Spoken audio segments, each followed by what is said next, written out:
In the past year or so, supercar maker Koenigsegg has turned the corner. We visit its factory on the former jet fighter base in Ängelholm, Sweden, and get a guided tour from the boss himself, Christian von Koenigsegg, starting in the engine shop, where Christian explains how you get over 1,000 brake horsepower from a twin supercharged 4.7 litre V8. The block is cast by Granger & Worrell in England.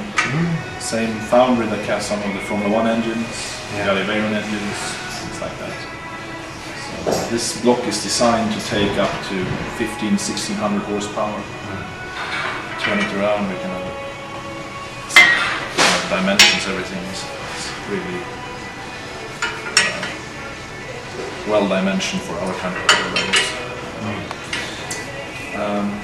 levels. One question that usually arises is when a small manufacturer like ourselves build our own engine, can it be reliable, especially with the kind of power levels we have? And the answer to that question is yes, it's very reliable. Out of the now 55 customer cars that are on the road, no one has ever broken an engine. And we have our own engine dyno testing facility over there, which can take up to 1,600 horsepower. And we have the airfield that has been out on before, so we have very good testing facilities, and we really push these engines and cars to the max in development. And they're dimensioned to take a lot of punishment. So they're really, really reliable, which we're happy. And it's I would say quite unique for a small company like ourselves to do something like this. And to me, it makes the car maybe even more special because it's I don't know, a big part of the car's character. So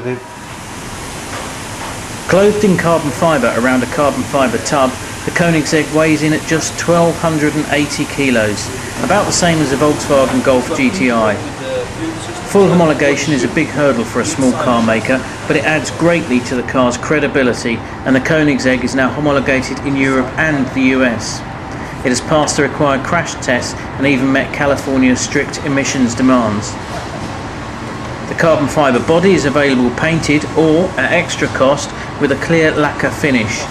This is standard on the recently launched CCXR edition, which, running on E85 bioethanol fuel, develops a Bugatti Veyron matching 1,004 brake horsepower, and with a claimed top speed of over 254 miles an hour, it's Veyron quick. Very long wishbones, which means we can have a longer wheel travel without very much track deviation. So therefore we have a longer stroke than most supercars. It's totally 170 mil stroke up, half up and half down, which is good, for example, on the Nürburgring when you fly out of crest. You get contact with the ground sooner, and you get less of an impact because you fall a shorter distance that's uncontrolled, and you have more dampening sooner. So it's more like a rally car setup than a supercar, you can say.